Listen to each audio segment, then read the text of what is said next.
So let me invite John up to sit up here. Okay. Good morning. Good morning.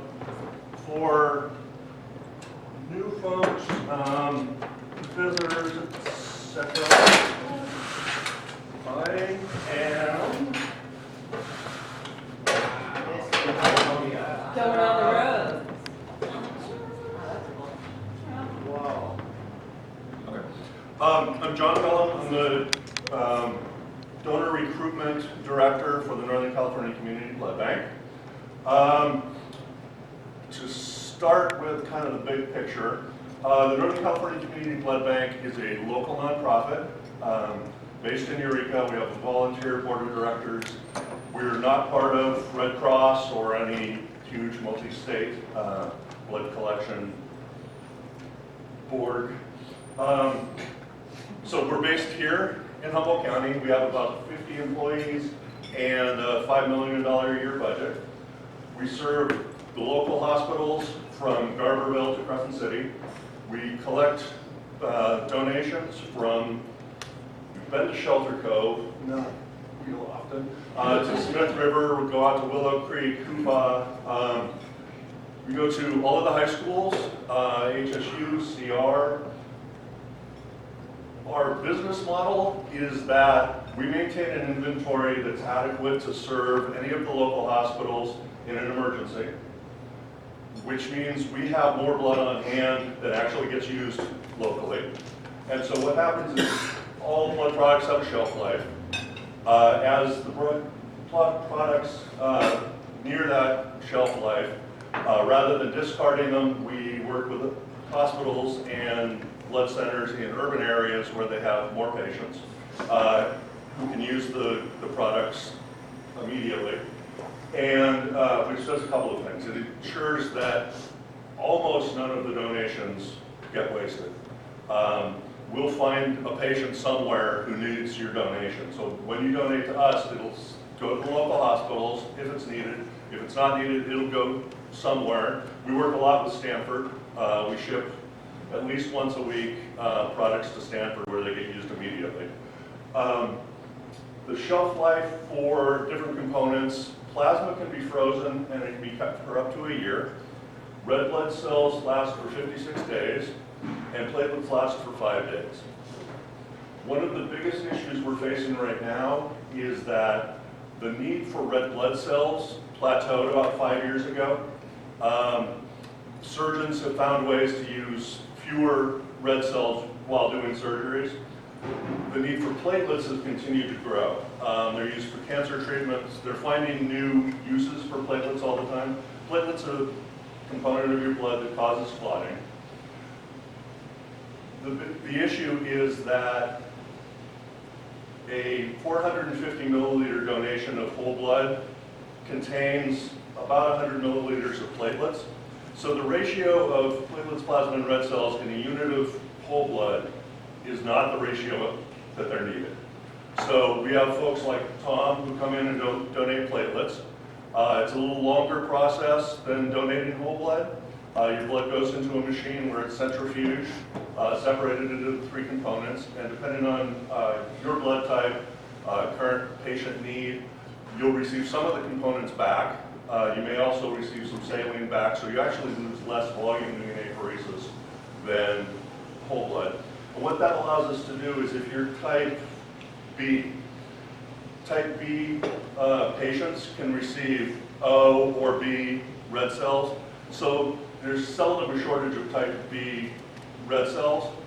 So we can keep your platelets, you can get your red cells back, and we're not over collecting those red cells. This allows us to make sure that we're collecting in the same ratio that patients need them, and they're not going to waste. I'm not sure, some of you may have seen, we had a big event on Wednesday called Battle of the Badges. We had 16 different law enforcement agencies come to the blood bank over the course of the day. We saw 180 people. That's the most people we've seen in a day. The local law enforcement community has embraced this drive. and it's been very successful. This was the second year. Last year we saw 75 folks, so it's really grown. One of the great things about this drive is the timing. During the summer, folks are on vacation, they're busy after work, they're not going to the blood bank, they're going to the beach. So summer is one of our most difficult collection times. So they've agreed to position the drive at the end of July so that we can help meet that need. The other time is right after New Year's. Traditionally, most blood centers have a real hard time collecting enough products during the Christmas season, during the holiday season. We've been pushing so hard on our donors to meet that need that we kind of pushed that problem into January. So after the first of the year, everybody's exhausted. Start with Thanksgiving, and we actually do a big drive in Crescent City every Halloween. So starting October 31st and going through New Year's, everybody's so busy, and we're hammering on them to come in and donate, that January 1st, everybody just wants to go home because it's dark. So January and July are our biggest times for need. We have 3 bloodmobiles that are somewhere in the community 5 days a week. We collect whole blood, again, from Garberville to Smith River and out to Willow Creek. We have a number of locations where we do mobile apheresis. We actually have one of the machines on one of our bloodmobiles. So you can make an appointment for that. There's a pre-qualification where we actually count the number of platelets you have in your blood. And that determines how long you're on the machine and if you're a good candidate. There's absolutely no predictor of who's going to have a high platelet count. So one of the things we've done is try to get platelet counts on all of our donors and then contact them if they might be a good candidate for apheresis and talk to them about doing that. It's our community blood bank. That's one of the things we're really pushing this year is that the idea of where do you think the blood comes from. A lot of folks don't think about blood at all, but 1 in 7 people who enter the hospital use blood, red cells, platelets, plasma. And again, they all outdate. So platelets with a 5-day shelf life, as you know, if you've ever tried to leave or return to Humboldt County, we have to plan on a day and a half to get test results before we can release a blood product. If we're not going to use it locally and it has to be sent somewhere, we need a day and a half to get it somewhere, which means it's sitting on the shelf waiting to be used by a local patient for about 48 hours. But within that 48 hours, that's when the platelet needs to be used, or it needs to be sent somewhere so it's not discarded. So we constantly need platelet donations. We're actually doing platelets 6 days a week now to ensure that we have enough. We maintain a larger inventory than most blood centers. Most blood centers maintain a 3-day inventory. We maintain a 10-day inventory because, again, if we run short, we've got to get hold of somebody who's got to get blood products here, which can take a day and a half.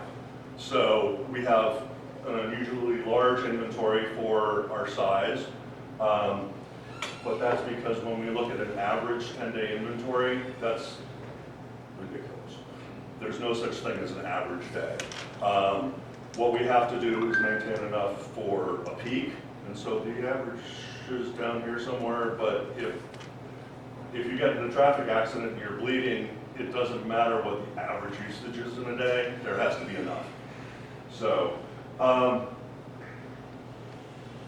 Battle of the Badges is great because it gets a bunch of people in. One of the things that we really need to impress upon people is that you're not going to know until it's too late that we need you to donate blood. If you hear about a traffic accident and there are people hospitalized and bleeding, by the time you hear about it, those people have already received blood. Now our refrigerator's empty and we need to refill it. But if everybody comes in that day and donates, that's great, it refills our inventory. None of those people are eligible to donate whole blood again for another 8 weeks.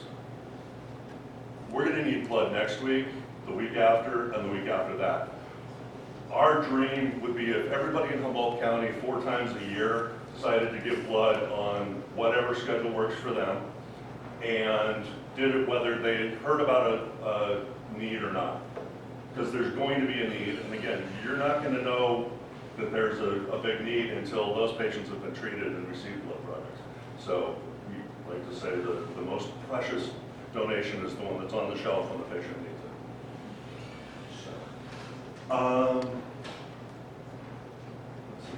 Hey, John, just a question for you. How do we find out where the blood mobiles are going to be? Out and about. nccbb.org. We're also on Facebook, Twitter, Instagram.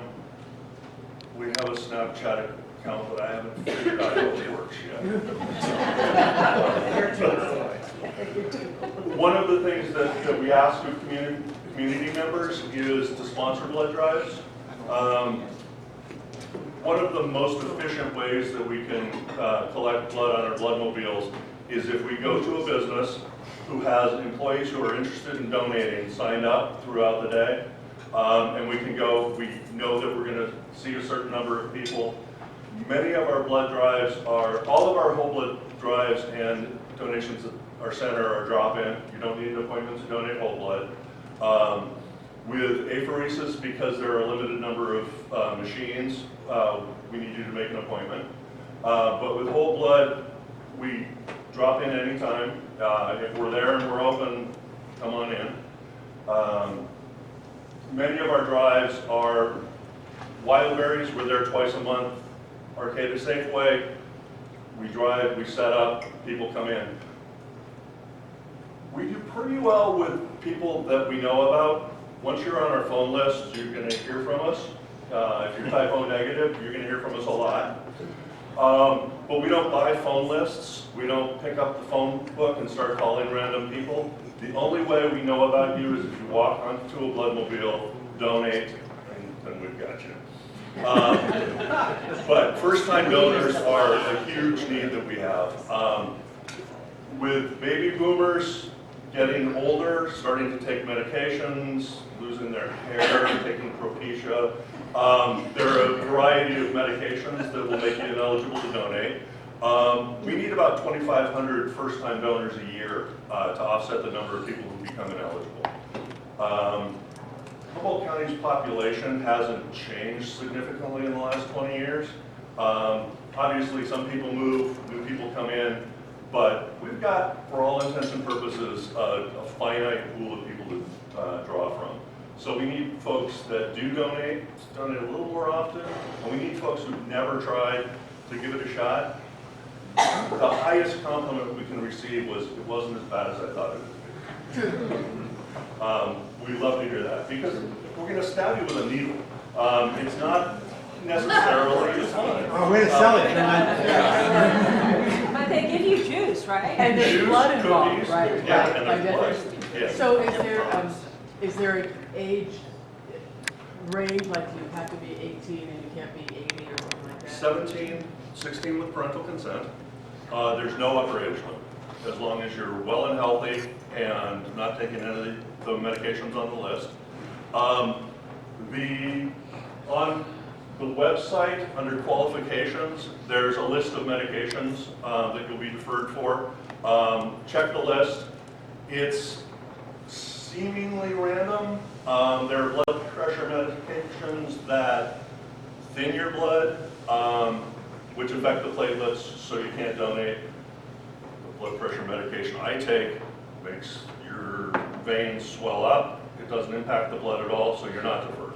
So one condition, one medication you're deferred, another you're not. So don't assume that if you're taking something for hair loss, you're going to be deferred. But check the list. And if you've checked it before, check it again. Things do change. Unfortunately, things get added more easily than they get removed. But check. We talk to people every day who misunderstand deferral criteria. We need to do a better job of getting out there and letting people know that if you had a tattoo more than a month ago and it's healed, you can donate. You don't have to wait a year anymore. California, if it was done in a California licensed facility. California now inspects tattoo facilities, so you're not going to get hepatitis. You were never going to get hepatitis, but because tattoo shops weren't regulated, they weren't inspected, we had to wait a year to see if you had hepatitis. Now that they're inspected and all use by law, use single-use needles, you only have to wait a month before you can donate. I talked to somebody I've known for 20 years. She said, "Oh, I can't donate. I was in the Peace Corps. I was in Africa 20 years ago." What does that mean? Nothing. There are travel deferrals. If you spent a certain amount of time in Europe in the 90s, you might have mad cow disease. So we might defer you. Malaria, we need to defer you for a year if you've been to a place with that's endemic with malaria. Those two things are because when we test your blood, we don't test your blood for a virus. We test your blood for the antibodies that your body creates to fight the virus. Because finding a virus in a small tube of blood, there might not be virus there, but there might be virus in your blood system. But your body creates antibodies to fight it, so that's what we're looking for. Malaria is a parasite, so your body doesn't create antibodies to it. So the parasite would actually have to be in that sample tube, which isn't going to happen. So we have to wait a year, because if you've got malaria, you're going to know it in a year. Variant Creutzfeldt-Jakob disease, or mad cow, is something called a prion, and it's not a virus. So there aren't antibodies to test for. And they've had people who were exposed 40 years ago, I think now is the longest, who become symptomatic with mad cow disease. So until they discover a test, folks who were in the military or lived in Europe in the 90s, when mad cow disease was rampant in Europe. During the 90s, the U.S. military bought all of its beef and lamb from the United Kingdom. So even if you were in the Mediterranean, your meat came from England, which is where the mad cow disease was. So you have to be deferred. But that's less than 1% of the population needs to be deferred for those reasons. The largest number of deferrals are for low hematocrit, low iron stores. That's very common. We're regulated by the FDA. They determine all of our screening criteria, and in order to make a rule, they have to have a number. So they pick a number, and if your hematocrit is below that number, you don't have enough iron to donate. It doesn't mean there's anything wrong. You can have a high hematocrit or a low hematocrit, and if it's always at that level, it's normal. We don't have any way of knowing what your hematocrit has been for the last year, so we can't determine what's normal. They probably wouldn't allow us the latitude to determine anything anyway. They want a number. Has So the FDA they pick- fixed that test that shows the false positive Hep C yet? No. There is a number of people, huge number of people, were tested for hepatitis when there was a test that tested for hepatitis B and C. There's now a test for hepatitis B. There still isn't a test for hepatitis C. So you may or may not have hepatitis C. Very often there'll be a false positive. With many tests, you can come in and be tested again, and when it's proved that you don't have the disease, you can be re-entered and donate again. With the hepatitis test, blood donors are the only ones who need this test. So none of the pharmaceutical companies are going to bother creating a test unless there's some other reason or the government funds development of a test. The testing companies are all for-profit businesses. When there's a huge need for a test, they'll develop a test. So there are exceptions where you are probably eligible and you can't donate. 20 Um, years.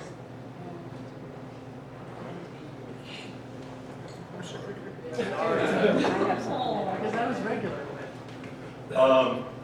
One of the issues that we deal with through our regulation is that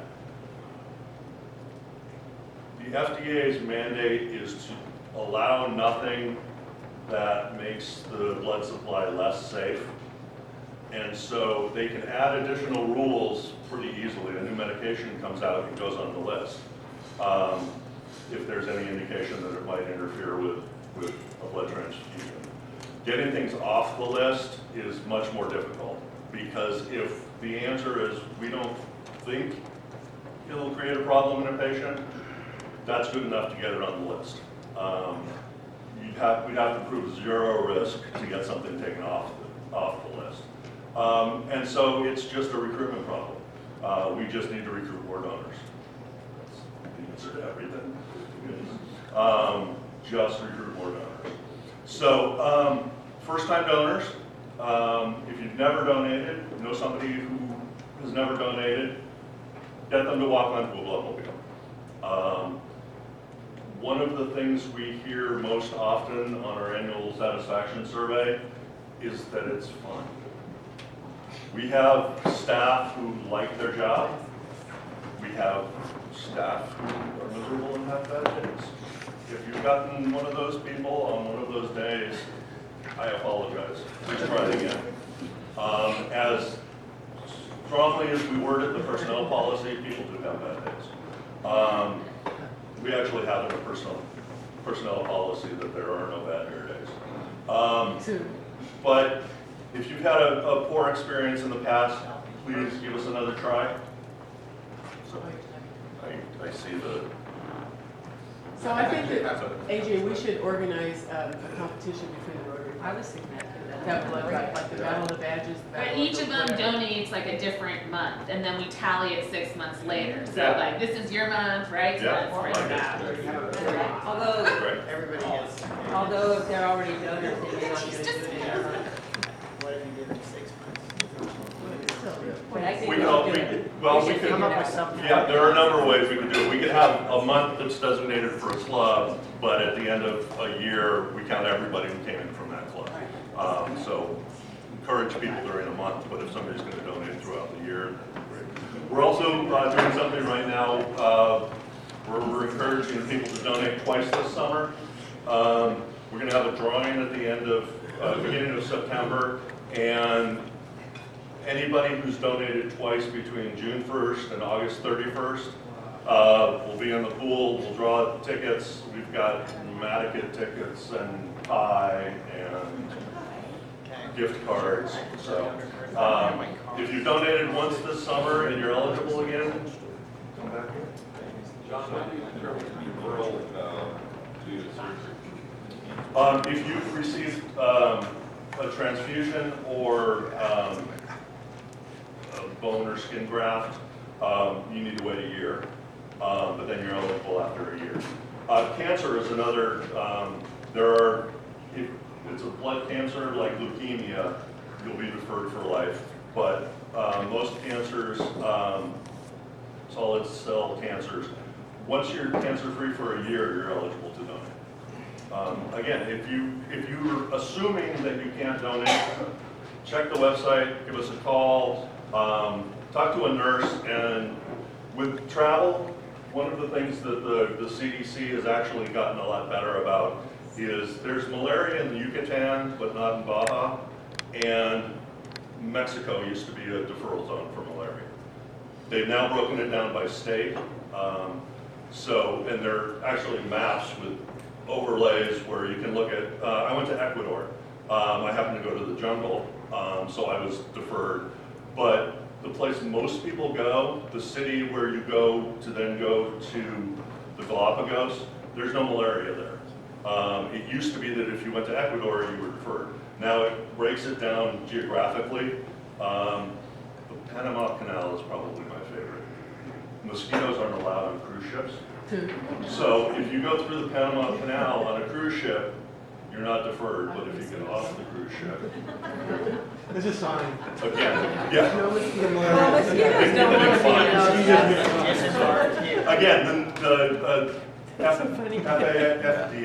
FAA, I bought a drone, so I'm reading all this FAA stuff. The FDA has to make rules that have numbers, because that's how they do things. So there are things that, there are lines that may or may not make sense, but actually figuring out what goes where is too complicated. So, again, if you think you're deferred, give us a call. If you've never donated, most people, something like 85% of people when asked, say that the finger prick to get a drop of blood to test your iron hurts more than the needle going into your arm. That's true. So, Yeah, it's that. so worry about that. But that doesn't, I mean, it's, the needles are really sharp, so. That's a good thing, that's a good thing. Yes. You had me, you totally blew it. We can doll up a needle for you if you want. Any questions? Well, it says it's spark. I did have a question. Can you prepare diet-wise going into a? The more hydrated you are, the better. So drink some water beforehand. If you've eaten, you're going to have less of a tendency to get lightheaded. So have some food ahead of time. If you haven't eaten all day, our staff will make you go have a muffin. You'll be forced to eat a muffin. But drink some water ahead of time. Again, the more hydrated you are, the plumper your veins are, and the easier they are to stick. So